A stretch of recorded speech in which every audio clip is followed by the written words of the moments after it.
আসসালামু আলাইকুম, সবাই কেমন আছেন? আলহামদুলিল্লাহ আমি ভালো আছি। আজকে আপনাদের সাথে পালং শাকের একটা রেসিপি নিয়ে আসছি। পালং শাক স্বাস্থ্যের জন্য অনেক উপকার। সেটা উচ্চমাত্রার বিটা ক্যারোটিন চোখের ছানি পড়া থেকে ঝুঁকি কমাতে রক্ষা করে।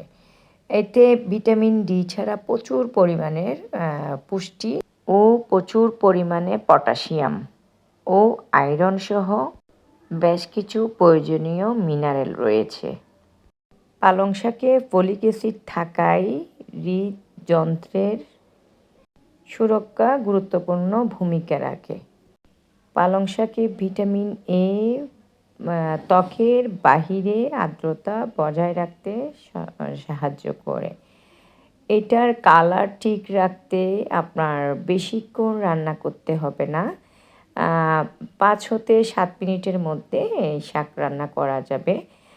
কালারটা ধরে রাখতে চাইলে আমার টিপসগুলো আপনারা ফলো করবেন। শাকে তেল দিয়ে বেশি মশলা না, হলুদ, মরিচ, একটু হালকা ধনিয়ার গুঁড়া দিয়েছি।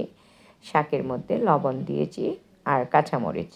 এগুলো দিয়ে চিংড়ি মাছটা ভেজে তারপর শাকটা দিয়ে দিলাম। দিয়ে ৫ মিনিট জাল দিব। জাল দিয়ে কালারটা একেবারে ধরে রাখতে চাইলে আপনার হাই হিটে জাল দিয়ে সুন্দর মতন শাকটাকে একদম বেশি নরম হওয়ার আগেই নামিয়ে ফেলবেন। তাহলে এটার পুষ্টিগুণ ঠিক থাকবে। আর স্বাস্থ্য ঠিক রাখার জন্য আপনারা পালং শাক খাবেন। পালং শাক স্বাস্থ্যের জন্য অনেক উপকার। মুখে লাবণ্য ফিরিয়ে আনে। তারপর হচ্ছে সেখানে চিংড়ি মাছও আছে, আপনার খেতেও ভালো লাগবে। ধন্যবাদ, সবাইকে ভালো থাকবেন, সুস্থ থাকবেন।